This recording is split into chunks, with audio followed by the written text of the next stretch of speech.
These past couple of days, I've been seeing news about the exiled Iranian crown prince, Pahlavi.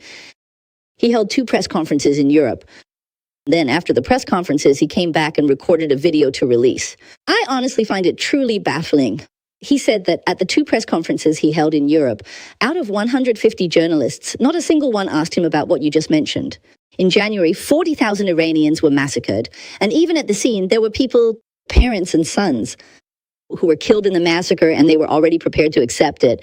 The journalist didn't ask, and there was even a translator. After the entire press conference ended, the translator had nothing to translate. Because not a single person asked about the parents, and what did they ask? They asked Pahlavi why the United States and Israel wanted to bomb and kill.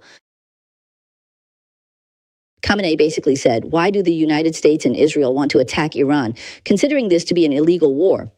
I find this absolutely incredible. This is the current situation in Europe. Then I saw another tweet from someone who said that a couple of days ago, he had dinner with his European friends. Who are these European friends? They all work within the United Nations system. Almost without exception, they all oppose Trump's war against Iran, calling it an illegal war, questioning why Iran should be attacked, and even asking why Iran cannot possess nuclear capabilities. After all, it can be used for civilian power generation, etc. This is the prevailing attitude. What's your take on this, Baicheng? I know you're quite familiar with Europe. I've actually read that fascinating and detailed article too. And it quite vividly reminded me of a very specific experience I had a while ago. A couple of years ago, when I was traveling in Europe and hanging out, I met with some BBC journalists. They had interviewed me before, and they organized a gathering, a party, with about 20 people. Of course, it was probably 100% left-wing, including people from Amnesty International. When we got together, it was exactly like what this article describes. Back then, the situation was the same. The reason was the same. At first, everyone was having a good discussion about human rights, but as soon as Trump was mentioned, everything changed instantly. Everyone was against Trump, without a doubt, because for the left, Trump was like someone choking them, cutting off their support. After all, the BBC receives a lot of funding from the US every year, and it's the same for international organizations. In the end, when I talked with them, of course, they still respected me because they knew I was involved in human rights, right? And I was truly objective. I wouldn't label them. I wouldn't try to hurt them. I wouldn't call them shameless like they called Trump, right? Shameless dictator. None of those personal attacks from me. I would just use their own words to refute them. For example, I said to them, I said, if Trump now restored relations with the UK, right, and had a very good relationship with the UK, helping you Brits, would you still oppose Trump? They said, we would still oppose Trump. So I used this kind of approach to gradually push them to the edge. For instance, I said, if Trump helped us Chinese people, right, to gain democracy and freedom, don't you think we should be grateful? They would still think we shouldn't because they don't think for themselves. To put it bluntly, let me give an example online. If Trump said people should eat food and not eat dirty things, they would probably stop eating food and go eat dirty things. Why? Because they opposed Trump just for the sake of opposing Trump. This time, the Iran issue made me understand this point even more deeply, because in my view, this is a state of having lost all reason. It's like being defensive against the world, let alone hating someone. Yesterday, I watched a video that was quite interesting. There was an independent media reporter who went out on the street to talk to those leftists protesting, and he asked those leftists about some statements on Iran that Hillary and Harris had made in the past. He quoted things like, Iran is an evil regime, or Iran should do this or that. In short, every statement was something that those leftist political leaders had said. Then he asked them, if Trump said this, do you think he's right? They all said, these are the words of a dictator, or something like that. Then the reporter said, sorry, I was joking with you. These were actually said by Schleili and Hanlix. They got furious, ended the interview, and started cursing. Not a single one of them was being reasonable. Why? Because a reasonable person would say something like, I firmly believe in comparison. I prefer to believe in comparison. If it were me in that situation and you asked how I would handle it, we would say, well, what Schleili said was also wrong. Because when I say it this way, it doesn't actually hurt anyone, right? But my pride is preserved, isn't it? My character is intact, and I won't be so embarrassed. This is self-serving without harming others. But what they did was harm others without benefiting themselves. In order to defend Hillary, right? It's like saying, what you just ate, you end up pulling out and eating again. So these people are the leftists. This is a typical leftist reaction nowadays. That's why I think the Yilan incident is especially obvious. Why is it so obvious? Because those human rights activists, you see, recently I've also been dealing with human rights organizations. For example, yesterday, Mainland International published something, and I immediately publicly refuted them. Actually, I know their spokesperson. I know all of them because it's the Chinese department. He said they joined together with 160 organizations to condemn Trump's attack on Iran, right? Saying that the actions against Iran were unjust, inhumane, and so on. A whole bunch of accusations. When I clicked to read it, I honestly felt sick. Pahlavi was absolutely right, because when Pahlavi was in Europe these past 2 weeks for interviews, the majority of the journalists were leftists. There's no doubt about that. But among these journalists, like those from the BBC, in the past, they actually cared about human rights. They also paid attention to Iran's human rights issues before. To be fair, they have also condemned Iran's human rights abuses many times, like those committed by Khamenei. But why not this time? Because Trump is now standing on the opposite side of Khamenei, so they can't say anything in Trump's favor. So what you mean is they won't even do the right thing anymore. Their hatred for Trump has already blinded them. Yes, exactly. As long as someone is against Trump, let's put it this way, even if a former neighbor committed rape, and today Trump goes to condemn that former neighbor, they still wouldn't report it. They might even side with the former neighbor and say Trump shouldn't have gone to condemn a rapist. This is clearly irrational. This is obviously wrong. It's clearly inhumane, but that's exactly what they do. As a result, we see things like this happening every day. Iran is also the most obvious example. I think this is a very deep psychological distortion. You know, I saw a few days ago that a very famous New York Times columnist, I think it was Thomas Friedman, was on the media, and he admitted himself. He said he doesn't like the Iranian regime, that it persecutes and massacres its own people, and so on. He even said he hopes this regime will collapse. However, he also doesn't want Trump and Netanyahu to gain any political benefit from this. If they were to win, if the war led by Trump and Netanyahu were to succeed, it would bring them political gains. And he absolutely does not want to see that happen. He really doesn't want to see that outcome, so he's very conflicted. I think at least he's honest. He hasn't completely blinded himself. He's just saying that psychologically he really can't accept it. I even think, though he didn't say it, that he might even prefer Iran to win rather than see Trump and Netanyahu win, because their victory would be too hard for him to accept. I think that's probably his mindset, even if he didn't say it outright.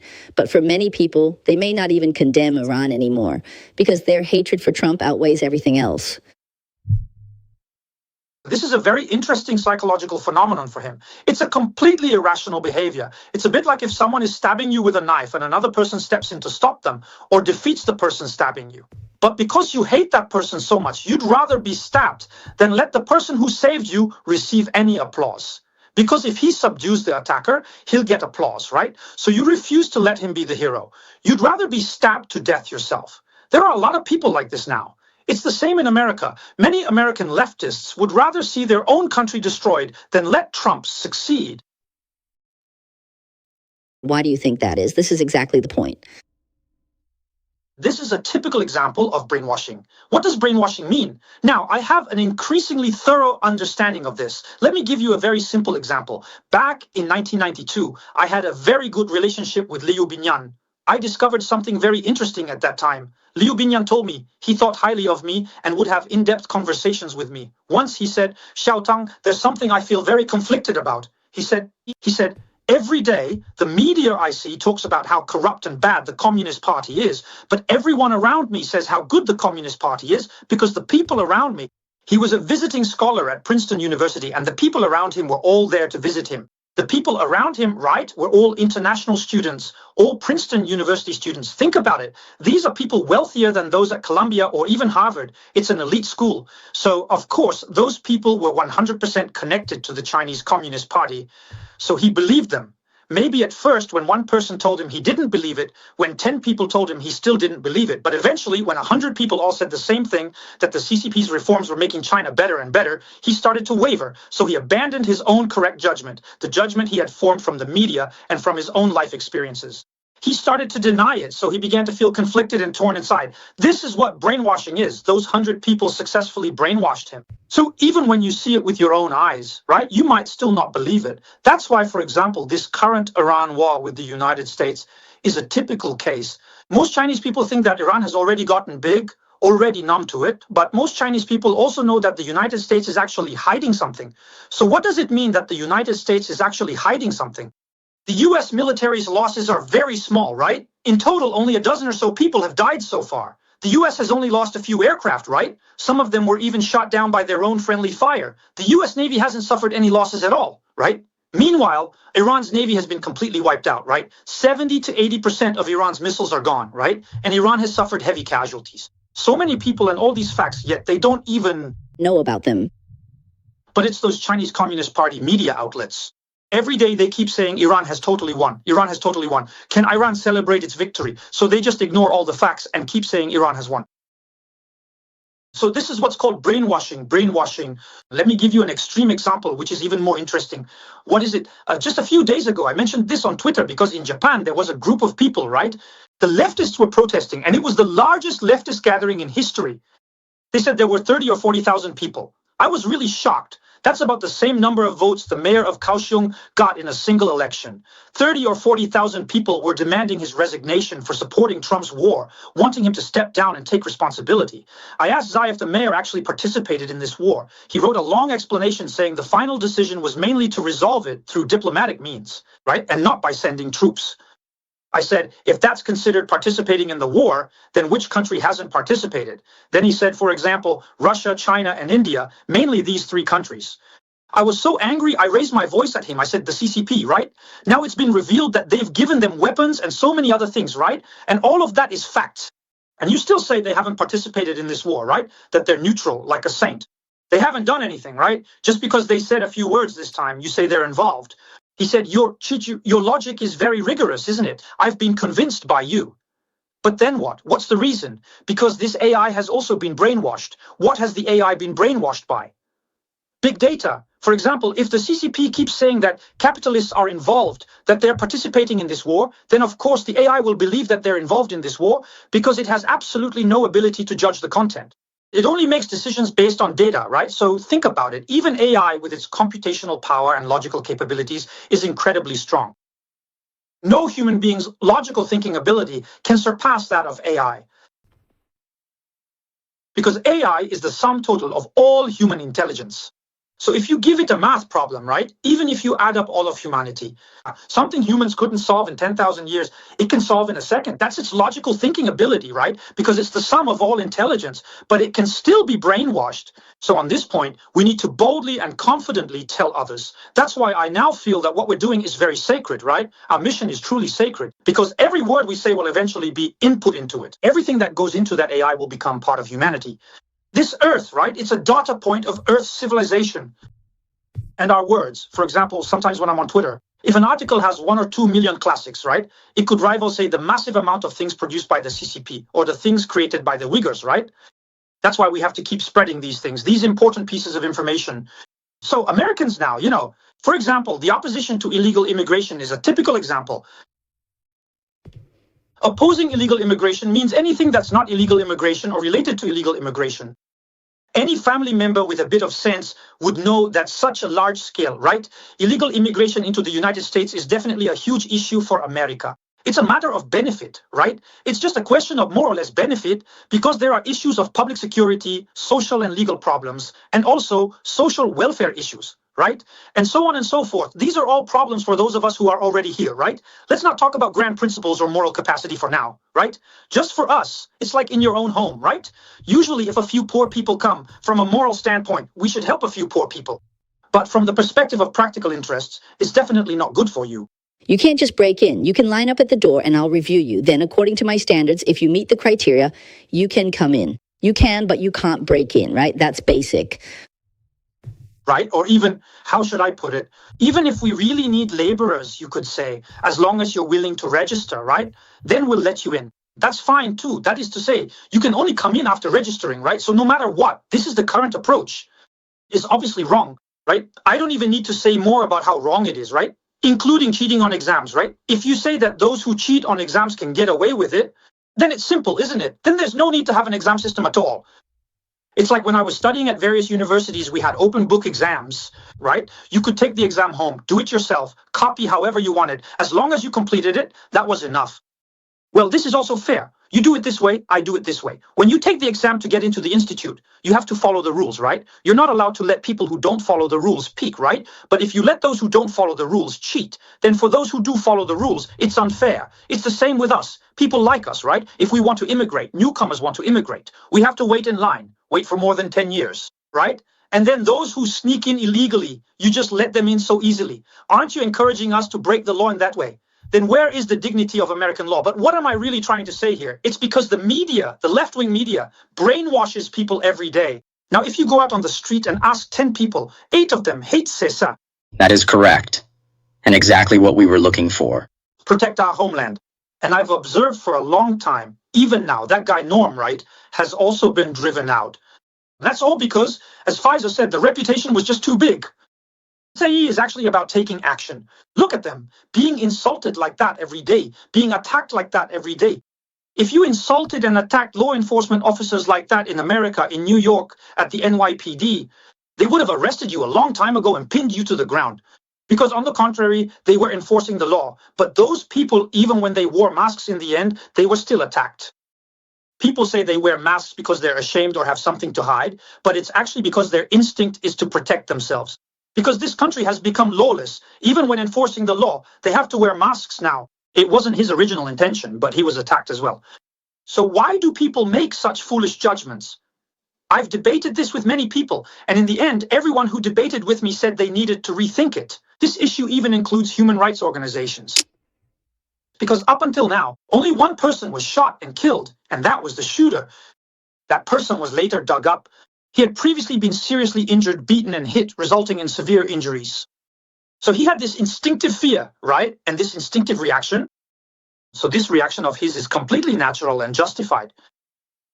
In the past year or so, after arresting several million illegal immigrants, there has only been one such incident. An incident like this, is there a more civilized judicial system in the world than this? But why is he still met with such indifference from the majority? It's because of the brainwashing by the left-wing media. So this situation needs to be turned around. So why do I admire Trump more and more? Because Trump is very clear about this point. Trump understands it very well. Sometimes he even truly stands on the side of the minority, but he knows what he's doing. If you compromise with this so-called majority, this majority will become more and more evil. So he would rather sacrifice himself, but he insists on standing firm against this current. I think your explanation is very accurate. This brainwashing really explains why the person I just mentioned, he said that some of his friends who are not journalists or anything, not government officials, just some Europeans who happen to work in government institutions, but almost all of them, without exception, oppose Trump in this war. I really think this is the result of brainwashing. You can only explain it this way. This is true for ordinary people as well. If so many people can't see the evil of the Iranian regime and can't see clearly the justice of this war, and even because they oppose Trump, they don't sympathize with or report on the more than 40,000 Iranians who have been slaughtered. They don't even report on it or ask related questions. I really think there's just no way to explain this. Unless it's like you said, brainwashing, where they can't see the facts anymore and just live within their own beliefs. Otherwise, honestly, if you have even a little bit of objectivity, you wouldn't act like this. There's another reason, which is what we now call information delay. It's basically a closed information loop. An information closed loop, a delay. This situation is also getting more and more serious now. Why is that? For example, on Twitter, who do you follow? Who do you follow? Who? The people you follow are definitely people you like. So the data, the algorithm, will automatically recommend the people you follow to you. Or it will push the information you like to you. And in the end, you won't see the information you don't like anymore. This is also a product of the new era. So what does this become? So it seems like, for example, now in Europe, the leftists, right, like the person we just mentioned, the elites he is exposed to, like the ones I came into contact with the year before last, those elites, they are 100% anti-Trump. But does he actually represent all of Europe as being anti-Trump? Wrong, completely wrong. Why is that? Because when I'm in Europe, I often take taxis, I often take trains. Didn't I buy a travel pass? A 3-month travel pass, right? So on the trains, many of the people are from the lower income classes. When people are in higher positions, they fly or drive themselves. Taking the train is kind of like in America, where taking the bus is said to be there are more low-cost taxis, and there are very few tourists. And basically, those who drive taxis are all from the lower class. Some are even immigrants. like people from Pakistan, many African countries, South Africa, they are in France, in Germany. Are those places where people from Middle Eastern countries also drive taxis? I can tell everyone that the majority of people from this social class support Trump in Europe. So you see a very strange phenomenon in Europe. Does that include people from the Middle East who drive taxis? It's interesting. Many people in the Middle East support Trump, and in Taiwan and 6 other countries, the majority also support Trump. That's right. So, sorry, this actually creates a very interesting phenomenon. This is exactly what we're seeing in the media right now, isn't it? Europe is very left-leaning, very left, right? France, the UK, Germany, they're all quite left-leaning. But now when you look at the elections, the right wing is coming on strong. Not long ago in Germany and France, even under such heavy suppression, right? Their local elections were big wins, and it's even more so in the UK. I've mentioned this repeatedly in my previous shows. Speaking of which, right? In the UK right now, what's it called? The Reform Party, right? That Farage. Last year, the total number of local council seats his party won surpassed the Conservatives. The combined total of the Conservative and Labour parties is roughly equivalent to the situation in the United States. Suddenly, a new party emerged, and this party's local council seats surpassed the combined total of the Democrats and Republicans. My goodness, can you imagine how fierce that person must be? That's the right wing, those British people, and the BBC considers Farage to be far right. Farage himself is quite proud to say, I am the Trump of Britain. He's also a tough guy, but why is he so popular? Last time there was someone named Madison who single-handedly organized a rally, a right-wing rally. It was a Patriots rally with over 2 million participants in London. That is truly impressive. So it has formed a typical pattern, just like in the United States. If you go to Florida, right? Even within some red states, there are still green areas, blue areas, and red areas. For example, when I was in Orlando near Disney World, right? That area is blue, but the outskirts of Orlando are all red. It's the same in South America, too. Exactly. It's the city center, right? The center is blue, but the outskirts are all red. So it's like this in many places. Texas is the same, like Austin. That area is blue, but now in those large surrounding areas and small towns, it's all red. So you can see it's the same in the United States. If you go to Harvard University, right, or if you go to Yale or Columbia and you say you like Trump, you're done for. You won't last even 3 days. You'll get dirty looks from others, right? You'll be insulted and verbally abused by others. But if you're a leftist and you go to some of those rural areas in Florida, right, and you say you're against Trump, you're done for. It's even possible someone might beat you up. So this creates a kind of information avoidance. People in these places, they have to make this choice to accept what the people in this area accept, the information that the majority of people accept. Because if they don't accept that information, they'll be isolated. Now, in China, under the CCP, you can't accept anti-CCP information. You can't talk against the CCP every day, because if you do, even if many people in your family might actually think what you're saying makes sense, they still have to criticize you on the surface. Why? Because by criticizing you, they're protecting themselves. So this kind of society ends up like this. Everyone just says what is considered fair and proper. That's the phenomenon. This is exactly the phenomenon in our society today. Yes, I think the information echo chamber is a problem. But there's one point I slightly disagree with. If, for example, someone who is anti-Trump goes to a red state and says, I'm against Trump, I don't think conservatives would do anything to him, because I feel that conservatives are much more open to accepting different viewpoints. But if someone who supports Trump goes to a university or to a blue state and says, I support Trump, they might actually get beaten up, because I think the left, those who oppose Trump, are really lacking in tolerance. That's just my personal opinion. Yes, thank you for saving me. I was exaggerating a bit earlier. Probably not. Maybe they just curse at you. That's possible. Yeah, I think it's because of leftist ideology. It actually originates from this kind of communist ideology. Marxism is something that's extremely exclusive. It simply can't tolerate differing opinions. But there's another thing, I think, based on the phenomenon you just mentioned. I've come to a conclusion myself. Could it be that for many people in Europe, the less media they consume, the less likely they are to be brainwashed? So, as a result, among the general public, there tends to be more support for Trump. There are 2 factors here. What you just mentioned is indeed one of the factors. For example, during the Cultural Revolution, who were the biggest supporters of Chairman Mao? Who were the strongest supporters of the Cultural Revolution? It was people from Peking University, Tsinghua University, and the big cities. In Hong Kong, hardly anyone participated. The Cultural Revolutions. Yes. Less information meant no daily brainwashing. The revolution was like that song. In grade school, my father was the principal. At school, I would hear him sing that song, right? But how many people in the countryside could sing, "The Cultural Revolution is good"? So what you just mentioned is one factor. But there's another factor that I think is even more important, which is that the lower down people are in society, the more likely they are in an unhealthy society to stay close to common sense. Because everyone has common sense. Because they're more grounded and realistic. Whether it's the foundation or common sense. Because every person has common sense, whether it's animal instinct or human nature, right? When a society as a whole goes against common sense, or when the media does, like during Hitler's era, right? Then the more someone is exposed to that kind of information, the more they go against common sense. Those who aren't exposed to such information, they will remain neutral regarding common sense. I have another clear example. Back then, I was in Qatar.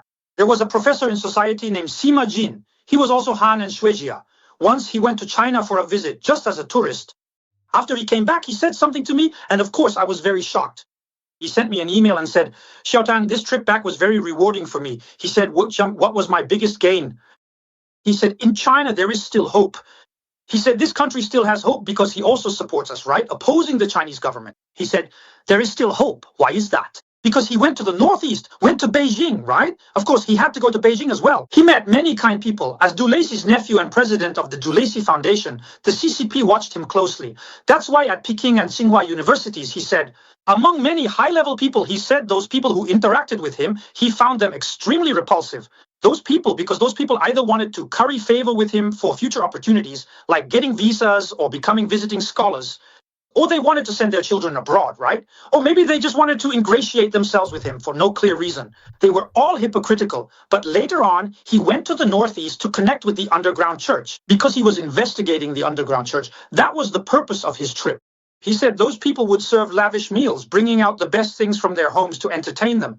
And when he was about to leave, he wanted to give them some small gifts. For example, a small necklace, little trinkets, or even some US dollars. He said not a single person wanted those gifts. They all said, "Just having you come to our village is already an honor for us. The fact that you care about us, take a look at us, and know about our situation is already something we're very grateful for. You are the first guest from afar to come here, the first American."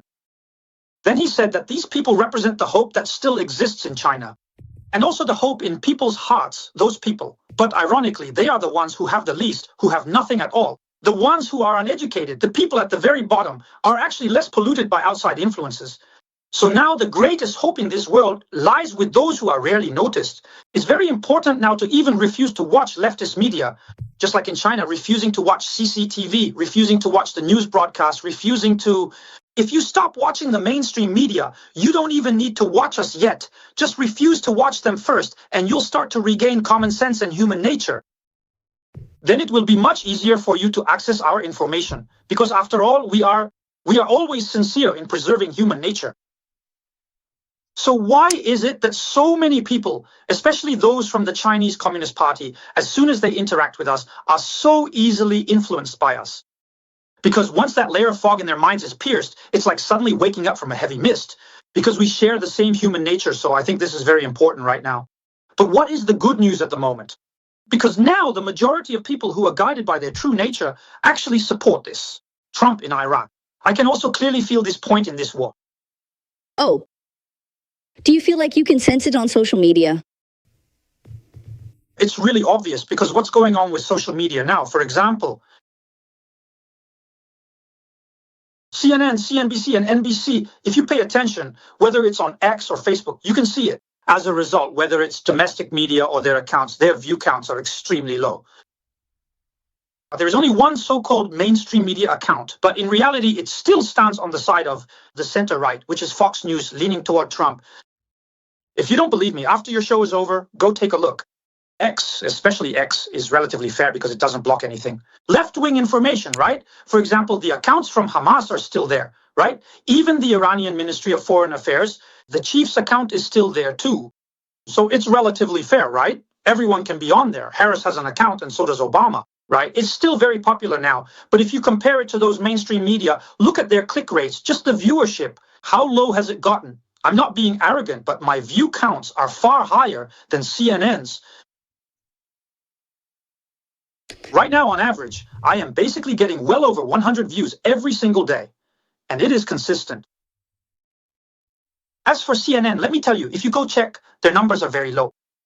When CNN puts out a news piece, only a few thousand people watch it. So you think there's still a silent majority, right? People who have common sense.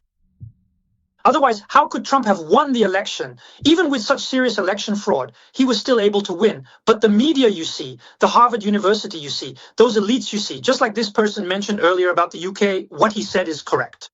More than 20 people, and all of them are anti-Trump. If these people are representative, if according to sampling surveys, these people are representative and can be used as a reference, then would Trump still have any chance of winning? There wouldn't even be a 0% chance. So we can't see those people. We can't hear their voices, but they're watching. They're quietly observing because they can't speak out.